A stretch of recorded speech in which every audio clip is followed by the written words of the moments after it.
வணக்கம். இன்னைக்கு நாம சாப்பிடுற உணவுக்குள்ள ஒளிஞ்சிருக்கிற ஒரு பயங்கரமான ரகசியத்தை பார்க்க போறோம். இது நாம என்ன சாப்பிடுறோங்கிறத மட்டும் இல்ல, அதை எந்த வடிவில சாப்பிடுறோங்கிறது தான் இங்க அசல் மேட்டரே. வாங்க, ஒரு கேள்வியோட இந்த அலசல ஆரம்பிக்கலாம். ஒரே ஒரு தானியம், உதாரணத்துக்கு திணை எடுத்துக்கலாம். அது எப்படி நம்ம உடம்புக்கு ஒரு சூப்பர் ஃபுட்டாவும் அதே சமயம் ஒரு சுகர் பாமாவும் இருக்க முடியும்? யோசிச்சு பார்த்திருக்கீங்களா? இந்த ஆச்சரியமான புதிருக்கு விடை தேடுறது தான் நம்ம நோக்கம். இங்க பாருங்க, தினை மாவா இருக்கும்போது நம்ம ரத்த சர்க்கரைய அப்படியே ராக்கெட் வேகத்துல ஏத்துது. ஆனா அதே திணை குருணையா, அதாவது ரவையா இருக்கும்போது ரொம்ப நிதானமா நமக்கு எனர்ஜியை கொடுக்குது. மூலப்பொருள் ஒண்ணுதான், ஆனா அதோட வடிவம் மாறும்போது உடம்புல அதோட தாக்கம் அப்படியே தலைகீழா மாறுது. இது எப்படிங்க சாத்தியம்? வாங்க உள்ள போய் பார்க்கலாம். இந்த புதிரா அவிழ்க்க நம்ம 4 முக்கியமான துப்புக்களை ஒன்னொன்னா பார்க்க போறோம். முதல்ல நெருப்பு குண்டம் விதி, 2வது நம்ம உடம்போட லேட் டெக்ஸ்ட் மெசேஜ், 3வது மாய கலோரி, கடைசியா விஐபி நுழைவாயில் சிக்கல். வாங்க நம்ம விசாரணைய ஆரம்பிக்கலாம். சரி, நம்ம விசாரணையோட முதல் துப்புக்குள்ள போகலாம். நெருப்பு குண்டம் விதி. உணவோட வடிவம் எப்படி நம்ம எனர்ஜி லெவல உடனடியா பாதிக்குதுன்னு புரிஞ்சுக்க இது ரொம்ப உதவியா இருக்கும். இந்த நெருப்பு குண்டம் உவமைய நல்லா மனசுல வச்சுக்கோங்க. மாவுங்கிறது மரத்தூள் மாதிரி. யோசிச்சு பாருங்க, மரத்தூள நெருப்புல போட்டா என்ன ஆகும்? படார்னு பத்தி உடனே அணைஞ்சிரும். ஆனா குருணங்கிறது ஒரு பெரிய மரக்கட்டை மாதிரி. அது மெதுவா நிதானமா ரொம்ப நேரத்துக்கு எரிஞ்சுக்கிட்டே இருக்கும். இந்த ஒரு சின்ன உதாரணம் ஒரு பெரிய அறிவியல் உண்மைய நமக்கு எளிதா புரிய வைக்கும். இந்த மரத்தூள் மரக்கட்ட கதை தான் இந்த கிளைசெமிக் இண்டெக்ஸ், அதாவது GI. சிம்பிளா சொல்லணும்னா, ஒரு சாப்பாடு எவ்ளோ வேகமா நம்ம ரத்தத்துல சர்க்கரையா மாறுதுன்னு சொல்ற ஒரு ஸ்பீடோமீட்டர் மாதிரி தான் இது. இதுக்கு பின்னாடி இருக்கிற சயின்ஸ் ரொம்பவே சிம்பிள்ங்க. மாவு ரொம்ப நைஸா தூள் தூளா இருக்கிறதால நம்ம வயித்துல இருக்கிற என்சைம்ஸ், அதாவது செரிமானத்துக்கு உதவுற வீரர்கள், அதை சுலபமா அட்டாக் பண்ணி அதுல இருக்கிற சர்க்கரைய ஒரே அடியா ரத்தத்துல கொட்டிடுது. இதுதான் அந்த சுகர் ஸ்பைக். ஆனா குருணை பெரிய துகள்களா இருக்கிறதால அந்த வீரர்கள் அதை மெதுவாதான் உடைக்க முடியும். அதனால சர்க்கரை கொஞ்சம் கொஞ்சமா ரிலீஸ் ஆகி நமக்கு நிலையான ஆற்றல் கிடைக்குது. ஓகே, இப்போ நம்ம புதிரோட 2வது துப்புக்கு போலாம். நம்ம வயிறு நிறைஞ்சிருச்சுன்னு மூளைக்கு எப்படி சிக்னல் அனுப்புது? அந்த கம்யூனிகேஷனை உணவோட வடிவம் எப்படி குழப்புதுன்னு பார்க்கலாம். நம்ம எல்லாருக்குமே இந்த அனுபவம் இருக்கும் இல்லையா? ஒரு மெசேஜ் அனுப்பிட்டு அது டெலிவர் ஆகாம சுத்திக்கிட்டே இருக்கும். டென்ஷன் ஆகும்ல?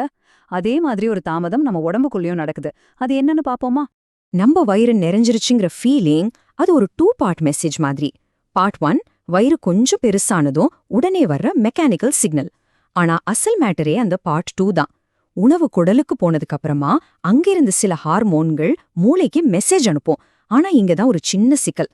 இப்ப யோசிச்சு பாருங்க, இட்லி, தோசை இல்லனா ஒரு மில்க் ஷேக் மாதிரி சாஃப்டான உணவுகளை நாம எவ்வளவு வேகமா சாப்பிடுவோம். அந்த 2வது ஹார்மோன் மெசேஜ் மூளைக்கு போய் சேரதுக்குள்ள நாம தேவைக்கு அதிகமா உள்ள தள்ளியிருப்போம். வயிறை நிறைஞ்சிருச்சுங்கிற அந்த லேட் டெக்ஸ்ட் வர்றதுக்குள்ள நாம ஓவர் ஈட் பண்ணிடுறோம்.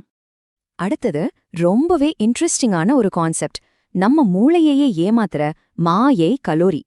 நம்ம சாப்பிடுற கலோரிக்கும் வயிறு நிறைஞ்ச உணர்வுக்கும் சம்பந்தமே இல்லாம போனா என்ன ஆகும்? அத பத்தி தான் பார்க்க போறோம். இந்த உவமை ரொம்ப சூப்பரா புரிய வைக்கும்.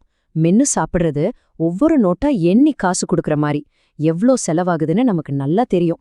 ஆனா கலோரிய குடிக்கிறது அது கார்டை டேப் பண்ற மாதிரி.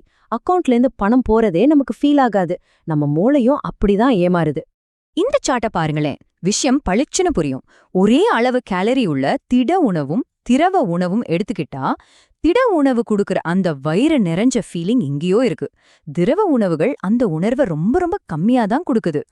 இதுக்கு அறிவியல் பெயர் சென்சரி மெட்டபாலிக் அன்கப்ளிங். பேரு கொஞ்சம் பெருசா இருந்தாலும் விஷயம் சிம்பிள் தான். கேலோரி உடம்புக்குள்ள போகுது, ஆனா வயிறு நிறைஞ்ச சிக்னல் மட்டும் போக மாட்டேங்குது.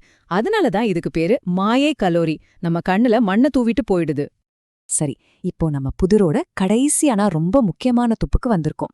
நாம எப்பவுமே ஈஸியா ஜீரணமாகிறது நல்லதுன்னு தானே நினைப்போம்.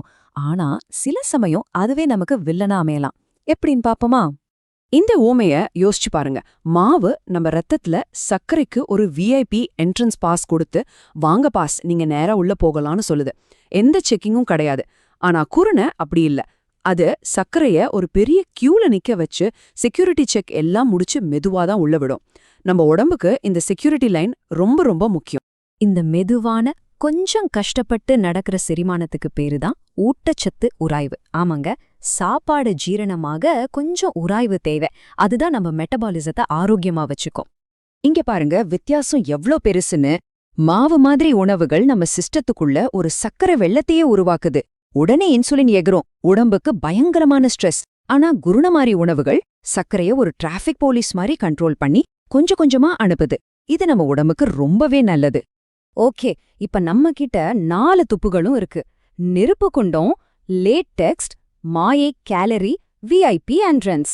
இது எல்லாத்தையும் ஒன்னா கோர்த்து நம்ம ஆரம்பத்துல கேட்ட அந்த பெரிய புதிருக்கு விடைய கண்டுபிடிக்க போறோம். இந்த முழு கதைக்கும் ஒரே ஒரு பதில்தான் இருக்கு. அது இயக்கவியல் பொருத்தமின்மை. சொல்லப்போனா நம்ம இன்னைக்கு சாப்பிடுற நவீன உணவுகளோட ஸ்பீடு ஒரு ஃபார்முலா 1 கார் மாதிரி. ஆனா அது ஜீரணிக்கிற நம்ம உடம்போட சிஸ்டம் இன்னமும் அந்த காலத்து மாட்டு வண்டி வேகத்துல தான் இருக்கு. இந்த ஸ்பீட் மேட்ச் ஆகாதது தான் எல்லா பிரச்சனைக்கும் ஆணிவேர். நாம இதுவரைக்கும் பார்த்த எல்லாத்தையும் இந்த டேபிள் அழகா சுருக்கமா சொல்லுது. நெருப்பு குண்டம் விதி, லேட்டெக்ஸ் மெசேஜ், மாயை கலோரி, விஐபி நுழைவாயில். இந்த 4 உவமைகளும் அதுக்கு பின்னாடி இருக்கிற அறிவியலும் இதுல இருக்கு. இத ஒரு நிஜ வாழ்க்கை உதாரணத்தோடு முடிக்கலாம். அப்போதான் உங்களுக்கு இன்னும் நல்லா புரியும். இட்லிக்கும் உப்புமாக்கும் என்ன வித்தியாசம்? ரெண்டுமே அரிசியில இருந்து வர்றதுதான். ஆனா இட்லிங்கிறது நைஸான மாவு, ஒரு விஐபி என்ட்ரன்ஸ். உப்புமாங்கிறது உடச்சரவை, அது செக்யூரிட்டி லைன். இப்ப புரியுதா வித்தியாசம்? மூலப்பொருள் ஒன்னா இருக்கலாம், ஆனா வடிவம் தான் இங்க ஹீரோ. அதனால இனிமே நீங்க சாப்பிட உட்காரும்போது ஒரு நிமிஷம் யோசிங்க. உங்களை நீங்களே இந்த கேள்வியை கேட்டுக்கோங்க. நான் மரக்கட்டைய தேர்ந்தெடுக்கிறேனா இல்ல மரத்தூளையா? பணத்தை கொடுத்து வாங்குறேனா இல்ல காடை தட்டுறேனா? செக்யூரிட்டி லைன்ல நிக்கிறேனா இல்ல விஐபி பாஸ்ல போறேனா? இது வெறும் சாப்பாட்டை பத்தின கேள்வி இல்ல, நம்ம ஆரோக்கியத்தை பத்தின கேள்வி. யோசிச்சு சரியா முடிவு பண்ணுங்க.